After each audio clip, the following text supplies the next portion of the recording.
plaît kandi ico kintu genda shaka cyo dufashanya iyi mentalite ukuntu turabana hagati yacu abarundi tugakengerana ihagarare kabisa. Ce n'est pas bien rero mugani wanyu kubera ko mutamenyereye amadiri aza ku barundi bene wanyu ni ngorane. Barambwira yuko ninaza ngaha kwa Samuel cenda haguma bari pre kuriha vyose, hanyuma je nzoce mvuza na Daju ng'umuntu avuza ava yuko Daju aza nawe nacavuza. Ndavuga ndi ivyo ni vyiza cyane vraiment, biraryoshe kabisa. Sasa pesa ni ngapi? Ayo mahera barayambariye, ahubwo ngenda bivugire ngaha je nagiye numva umurundi yuri indege bien abwira yuko ari 5 millions francs.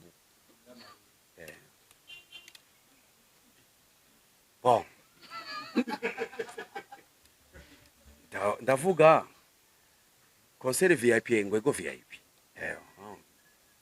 5 millions ngo vyose kabisa ngo bana ngo icyumba ushaka. Ndavuga ndi ariko mzee aho nsanzwe mba ndafise icyumba, icyo cyumba uri kurambwira naco ngeneye censhaka chiffre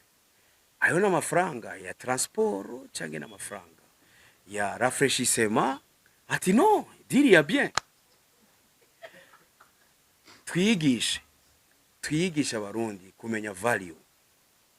Yes, reka ndabaramutse, ndabifurize ibihe vyiza, ndabifurize ndetse no kuranirwa mu bikorwa byanyu vya misi yose musanzwe mukora. Abagwaye reka tubabwira ati mwihangane cyane, Imana irabikora ndetse mukire mumererwe neza cyane. Abamaze kwitaba Imana nabo reka tuvuga ati Imana yo mwijuru ibakire mu bwami bwayo. Bimeze gute rero uno munsi wa Mungu haheze iminsi ibiri Kidumu Kibido Kibuganizo asesekaye hano ku butaka bw'u Burundi.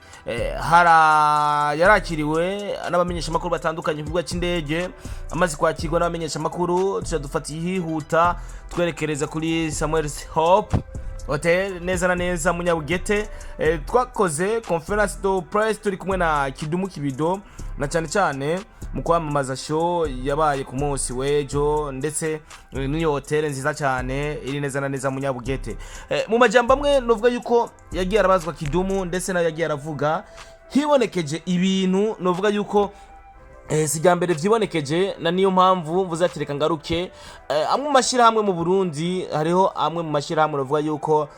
ariko aragirizwa yuko amwe mu mashira hamwe atazi ivyo arimwo, na cyane mu gushaka gukorana n'aba artist. Turamaze kubona aba artist bamwe usanga bakorana n'amashira hamwe atandukanye, ugasanga barakiriye akanoti barakoze, ariko iyo bakoze ugasanga bakoze cyane, bakaza kubona ka kanoti bakiriye ko ari gake cyane, imihari ikaba myinshi kuri aba artist. Ariko handi nkaca mvuga ati kubera iki abo ba artist bemera gutora ayo mafaranga mu gihe babona ko ari make, ariko mu nyuma bamaze gukora bakabona ko ari make bakaza kujya imihari, ariko bagitangura babona ko ari menshi cyane. Naho awe umu artist kwihagararako kugira ejo nawe uronke ikijumbu, ejo nawe ushore kubaho. Kidumu Kibido rero byari bimeze gute? Kidumu Kibido Kibuganizo numwe mu baririmbyi bafise band yo kugira ihaguruke kwanza umwe amatwa asumira tegezwa kuba afise freedom mission ya $800 cyangwa $700. Iyo ni freedom mission itarimwo mu mushahara.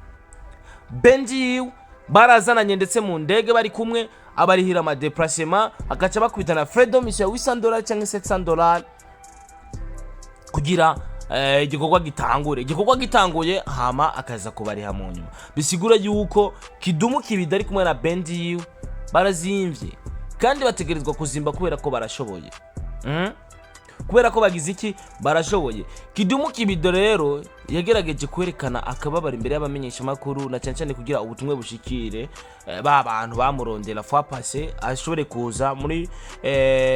Friend of Amstel batumiyemwo umuririmbyi Daju. Kidumu bamusanze muri Kenya, yumvira umuntu yaramukeneye yashaka kumuha iyo deal, yamusanze muri Kenya arafata rutemekere haragenda kwa Kidumu nkuko mwagerageje kumviriza iyo ntuzenya iyo video amajambo yagiye aravuga Kidumu. Uwo muntu aramubwira ati ngenda guhereza deal, nawe avuga ati deal nanye ndayishaka ni fresh. Amaze kumva miliyoni 5 Kidumu hey cyabaye ikibazo ariko miliyoni 5 kuri Kidumu ari kumwe na bendi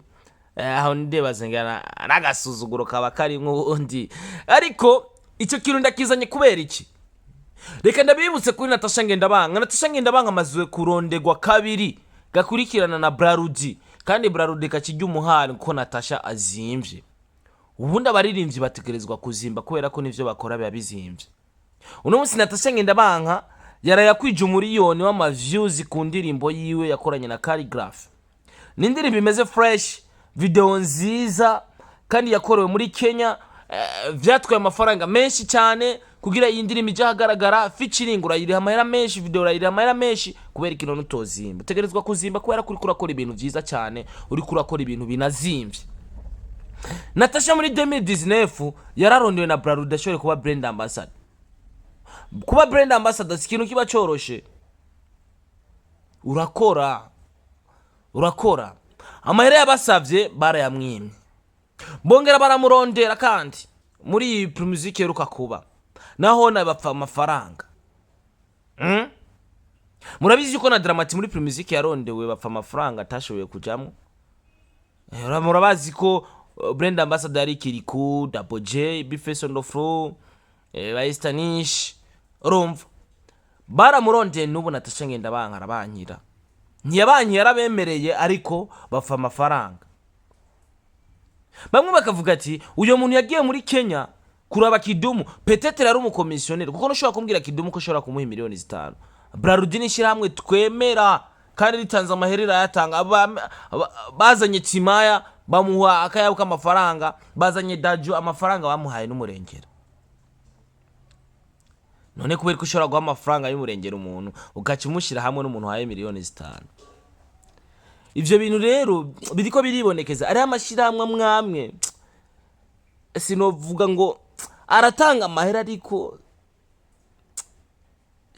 barakwiye kwiga ukuntu bashobora gukorana n'abaririmbyi nabone bakabona iterambere kubera ko ntumbwira ko umuririmbyi ashobora kuronka deal ya Primusic here ubure n'akadugugura wabaye brand ambassador Primusic here ubure n'akadugugura gashasha kameze neza biragoye gutahura rero amashira hamwe nahaguruka abone yuko gukora n'abaririmbyi ni kimwe mu bintu gituma ibintu vyabo bigaragara bija kumugaragara bibonwa na benshi babaherera kanoti kwera bari promotion nziza cyane abaririmbyi babagiye guha ayo mashira hamwe Brarudi kweri razwi man meze fresh ariko ubundi turazi ko Brarudi amafaranga amafaranga arahari kino kintu rero mu gihe kiguma kibonekeza kugira kiveho bigende gute kandi n'ubundazi bazoza kwa Natasha Ngendabanga rya gatatu bavugana amahera n'ubundi byanye so uko biri kose turaba ukuntu tushaka kubikora kugira ibintu bigere neza cyane byarabaye kuri Natasha Ngendabanga defu arabivuga bamubona umenga ari kugara kandi yabasavye amafaranga akwiranye n'icari nuko akora birabaye kuri Kidumu byarabaye kuri ba Dramati ndabibutse ko na Big Farious na Sadbi bavyanse kuba brand ambassador ni Primusic yeruka kuba baravyanse kwera iki nabone bapfuye akanoti gute babaha amahera make Bruce Melody wacu bamukubita kayabo kama miliyoni nico cyatumye bavyanka reka ndabasezere navuze ati kano kantu sinogera ntakavuze kugira nikasubira kuba tuze tukarabe kuri Star TV much respect much congratulations kuri Natasha Ngendabanga aho hajije gukwiza umuriyoni w'ama views muri 3 semaines gusa namateka vraiment yanditse ni ndirimbo nziza video nziza ebana twara kanoti ariko akanoti yatwaye ubundi na ama views ariko aragaragara n'igikogwa ciza vraiment cyari gikwiye gukwiza umuriyoni w'ama views n'ubundi reka dukwiza miliyoni 2 hama umuziki w'u Burundi utera imbere murakoze Imana ibahezagire cyane.